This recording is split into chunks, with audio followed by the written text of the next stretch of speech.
Papalo sa higit 88 billion pesos ang hindi nakolektang buwis ng gobyerno noong 2023 dahil sa mga nagkalat na peking PWD ID.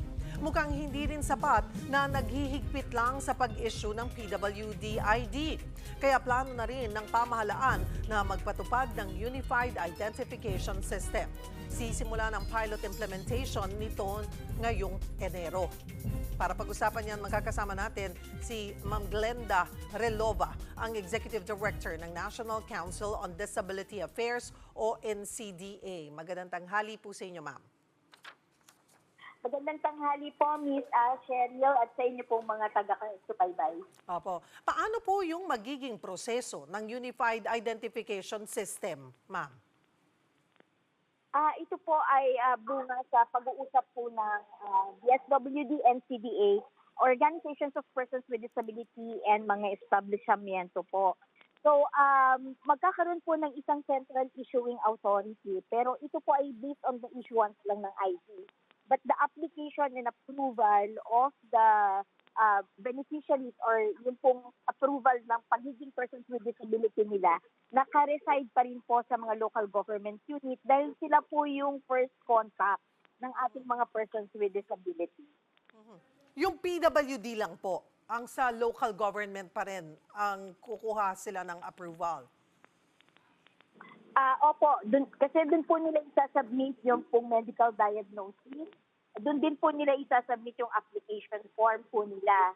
Tapos once approved po, isasubmit po ng LGU sa DSWD yung mga approved names and piprintan po sila ng ID or i-issuean po sila ng persons with disability ID card. Automatiko ho yung registration nito, ayun, klaro na sa LGU. Paano po nito matitiyak na tanging yung mga lehitimong PWD nga lamang po ang makakapagrehistro dito sa Unified Identification System? Ma'am, ang ating pong mga Persons with Disability Affairs Officer ay trained po na mag-assess ng mga applicants, lalong-lalo na po yun pong mga medical certificate na ibibigay po nila. So nakalagay po doon specific kung ano pong disability at sila po ay trained na if there's doubt, po pwede po nilang tawagan yung doktor na nag-issue po ng medical certificate ng disability ng tao. So at kami naman po sa NCDA, we are strictly coordinating with our LGU through the PIDAW offices para magbigay po kami ng capacity building and technical assistance on the PIDAW processes po. Ma'am, isa po doon sa nakitang problema dito nga sa PWD ID, kanya-kanyang criteria at rules daw po ang bawat LGU. Paano ito maaayos ng Unified Identification System? Ma'am, yung pong process po ng pag-issue ng at the requirement, pare-parehas na po.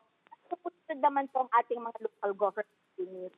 Ang pagkakaiba lang po ay yung design at ayun pong material ng ID. Kaya kaya po nating ma-validate ang authenticity kasi magkakaiba po. Like 1,700 LGUs tayo. So 1,700 kinds of IDs po yung nagpo-proliferate sa atin. Yes. So yun lang pong physical, parang itsura ng ID ang magkakaiba. But the process and the requirements, isa po yan. Alinsunod po yan sa administrative order na ibinigay po ng NCDA. So, kaya ngayon, sabi nyo nga po ay iba't iba kasi yung itsura ng mga PWD ID. So, at least ngayon, iisa na lang ang titignan din ng mga establishment. Yes, ma'am, yun po yung goal. Magkakaroon po tayo ng universal design at yung mga information po doon, iisa po pare-parehas. Meron po itong QR code para mas mabilis po mas-scan ng mga establishments at meron din po itong safety feature, probably a hologram po. So, tinatapos lang po namin yung terms of reference kung paano po yung gagawin namin at ang software na gagamitin po natin to produce the said ID po. Magkano pong budget ang inilaan po dito?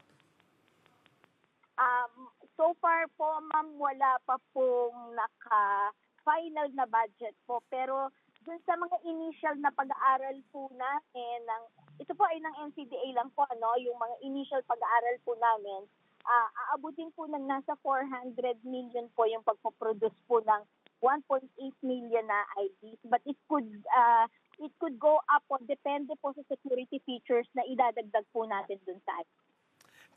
Kailan po target matapos itong Unified Identification System para sa mga PWDs? Ang amin pong pilot testing po ay may time frame po tayo ng January to June po. So ito po yung determination natin ng mga municipalities and cities kung saan po natin ipapilot yung bagong ID. Ganun na rin po ang pagpo-procure po natin ng materials para po sa physical po natin. At habang hindi pa po ito na ipapatupad at nasa pilot pa lamang po, ano yung hakbang ng NCDA din po laban sa mga gumagamit nga ng peking PWD IDs? Aside po sa mga advocacy campaigns po namin na nananawagan kami sa publiko na kung may mga kakilala, i-report po sa amin. So naggagawa din po ang aming mga governing boards or ang member agencies po ng NCDA ng hakbang para po makuha po namin yung mga total numbers ng mga gumagamit ng fake na ID. Ganon din po sa mga establishments, sila po ay nagre-report po sa amin sa NCDA. Ganon din po sa mga PDAO offices po ng mga violations. And nagpa-file po ng mga cases ng ating mga PDAO offices through the LGU.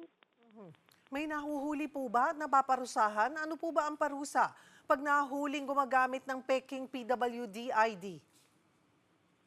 So ito po, meron po tayong mga nahuhuli at currently may mga ongoing cases po tayo through the LGU po. So ang parusa po dito is not more than 6 years na pagkakakulong at not more than 50,000 po na penalty po. So may mga nasampulan naman na po? Wala pa po kasi final judgment. So may mga ongoing cases pa lang po tayo. Sino po ang nagdidesisyon nun? Paano po tumatakbo ang kaso? Regular filing po ito, ma'am, sa court po. So under the LGU po siya. So through the PDAO offices po, minsan po under the MSWDO office po, pagka po wala po tayong PDAO. Ano po ba yung kadalasang kaso? Talagang peke po yung ID? May nahuhuli rin tayo na authentic naman po yung kanilang PWD ID pero hindi naman po sila PWD. Ang general po na nahuhuli po natin, yung pong fake po talaga yung ID. Na hindi po talaga siya issued ng local government unit. So pagka po gato, tawag po ng establishment PDAO at kinukuha po ng PDAO yung ID na yan at na-verify po sila yung issuing authorities. So ibig sabihin, nabili lang po ito sa online. Kaya mahalaga rin po yung inyo pong, di po ba may kampanya po kayo na magparehistro lahat po ng PWD para mayroon po tayong central record? Opo, actually po, meron tayong central record ngayon which is yung Philippine Registry of Persons with Disability under the Department of Health. Pero ngayon po, meron po tayong mga LGUs na nagka-count po ng WARPAT or nagre-repatriate on their own para po nga makita nila kung ano ba yung total number ng persons with disability. Opo. Marami pong salamat, National Council on Disability Affairs Executive Director Glenda Relova.